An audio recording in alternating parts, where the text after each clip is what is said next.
اور میرے لیے تو بھائی سے مسرت بات یہ ہے، بلکہ میرے لیے تو میری نقابت کے قیمتی لمحات ہیں کہ میاں جاوید صاحب وہ عظیم درگاہ بھرچوبی شریف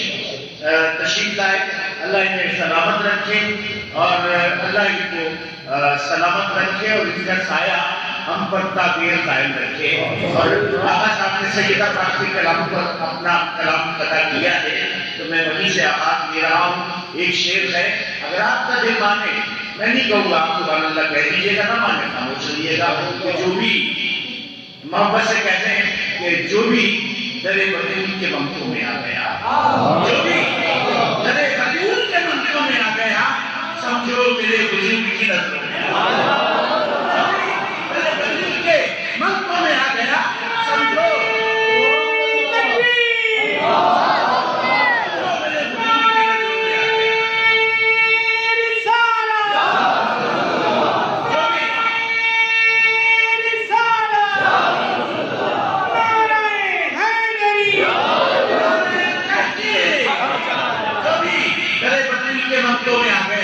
سمجھو میرے حضور کی نظروں میں آ گیا۔ یہ صاحب اور مفتی صاحب کہ سیاہی سنگے اسود کی بنا کر آب کوثر سے، سیاہی سنگے اسود کی بنا کر آب کوثر سے، سنائے سیدہ دکھتا ہوں میں جبریل کے برس۔ فقط جبریل گھر میں سیدہ نے چکیاں پیچھے کہ بہت تقدیریں پڑتی ہیں اسی چکی سے، اسی چکی کے چکر سے، اور ہاشمی کی آپ کا نام کون نہیں جانتا۔ ہمارے مسلک کے سرکار میں کیا کہتے ہیں کہ خاموش ہے تو دین کی پہچان علی ہے، خاموش ہے تو دین کی پہچان علی ہے، اور اگر بولے